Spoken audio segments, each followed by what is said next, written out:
นนี้ขาวดำพี่น้องเบิ่งขาวหวานป่ะนี่งามชำใดพี่น้องเลยขาวดำมันจะงามเลยพี่น้องเลยขาวหวานคนละอย่างกันเลยพี่น้องเม็ดมันสีดำๆนั่นเองบุ้งเม็ดมันจะงามไปได้ปะ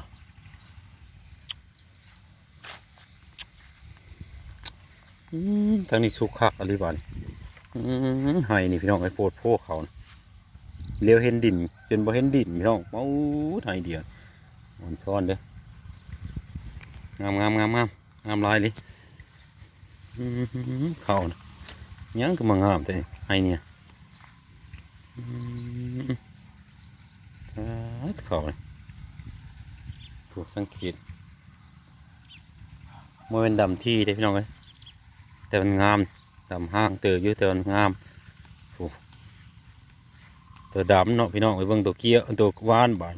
มันก็ระยะกันเลยจังหน่อยเขาจะพาไปเบิ่งตัวเอาวานเอานะพี่น้องเลย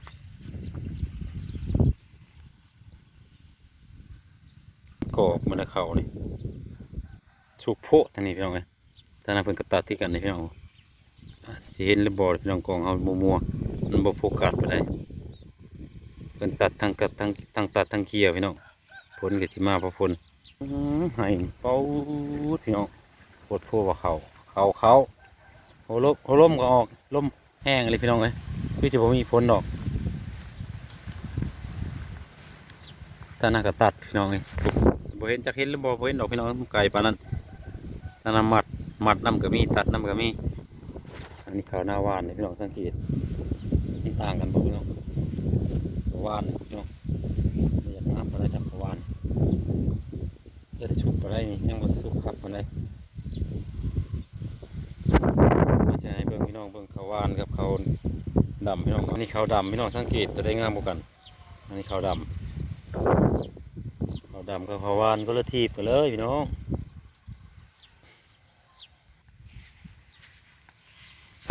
เขาดำอันนี้พี่น้องเขาดำตัวนี้เขาว่านภาคนี้เขาว่านพี่น้องหน้าเพิ่นเลยอันนี้หน้าของสาวเราดำเอางามตัวดำนี่งามครับดำมาห่อพี่น้องห่อแต่หมองนี่พี่น้องดำที่เลือกวานนี่บ้านพี่น้องโอ้ยปูดเจอวานเลยครับมาจากงามเลยพี่น้องเป็นข้าวเจ้าอีกบ้านโอ้ยมันจะได้เกี่ยวอีกบ้านคือเม็ดบ่มีเลยบ้าน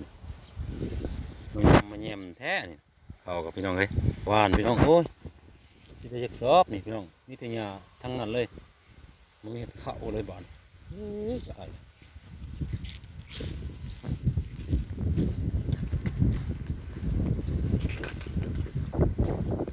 เขาน้องสาวเดินว่านพี่น้องสังเกตน้ำขากบ้านมิเตยาในเดียวนึง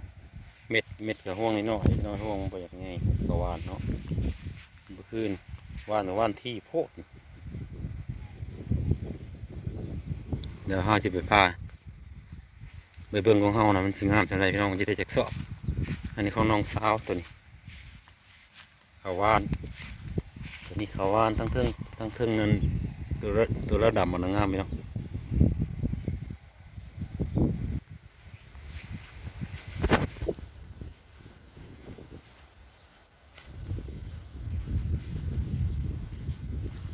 โอ้ยเม็ดคือเขามัดก้านี่เนี่ยโอ้เขาว่านเนาะมันเป็นอย่างนี้เนาะหมูงามกับหมูงามโพดพี่น้องเลยลายเม็ดแต่ว่าห่วงน้อยคือเก่าแล้วบ่คือเขาดำเด้ห่วงใหญ่นี่กระเตกพี่น้อยให้นี่เองกระเตกบานยังเป็นยังเลยบานมาเบิ่งบนงัวกินข้าวเฮาคนพี่น้องหมดจากไทยบานโอ้หมดลายไปจากเขากินงัวกินประมาณ10 กว่าตัวงัวเบิ่งก่อนเสร็จบ่กินลายเต๋อเลยพี่น้องใส่กินใส่บ่โอ้กินอยู่พี่น้องพี่งัวกินข้าววานมองงามทะเลแห้งกินนี่พี่น้องงัวเขาจะมาลอยกินข้าวมันยังบ่มันไม่ปุ๋ยเลยเขาแห้งงามแห้งกินบ่โอ้ยเนาะคักแท้อันนี้ก็เฮาเองพี่น้อง จะได้อยากซ้อมงามโพดงามโพแล่นกายเลยพี่น้องเอ้ย ให้นี่ยังเคี้ยวอยู่ ให้ไปยังเคี้ยวอยู่โอ้ยเขาเคี้ยวก็จะได้เกี่ยวแล้วพี่น้องกันเกี่ยวตัดพร้อมกันเลยแล้ว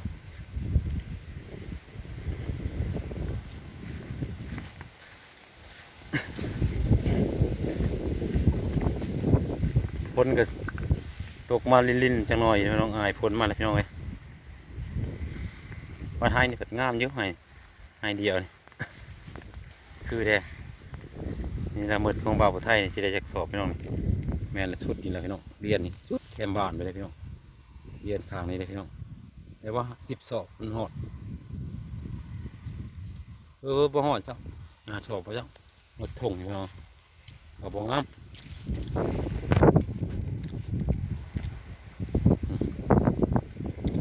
เดี๋ยวเบิ่งเนี่ยนี่คืองามพี่น้องไปเบิ่งไกลโอ้ยหลายจ้ะ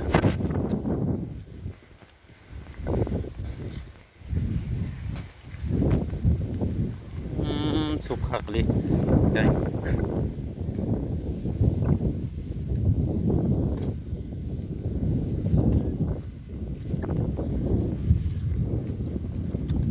ท่านเกี่ยวเอาก็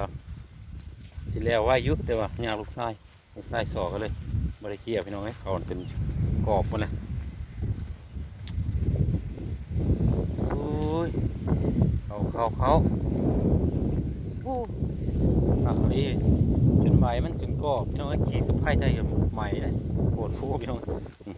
ใบมันจนกรอบหมดเลยเขานะ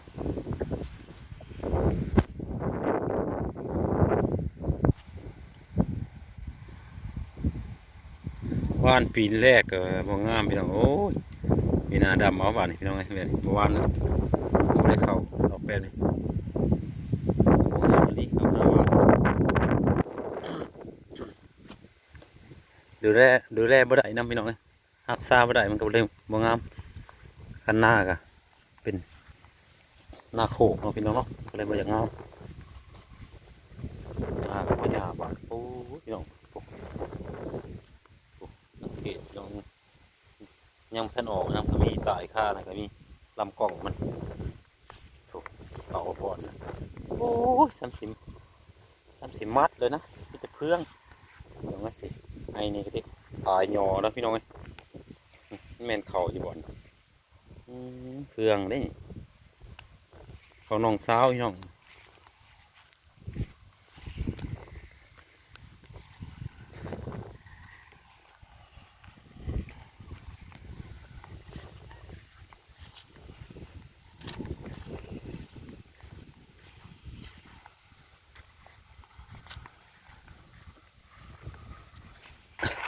ให้นี่ก็คือได้ให้งามเลยจังหน่อยถ้าได้ซ้ำนี่ก็โอเคอยู่เขาหวานพี่น้องซ้ำเจนี่พอดีซ้ำมองนี่ก็โอเคอยู่ซ้ำนี่แต่ว่ามันบ่ได้ที่บาดอีน้อยพวกเป็นเดินเป็นวัก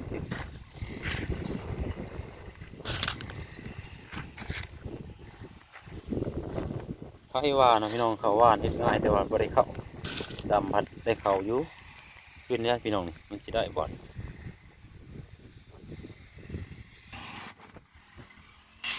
ต้องตัดพี่น้องดูเอาเป็นเลื่อนครับยุพี่น้องนะ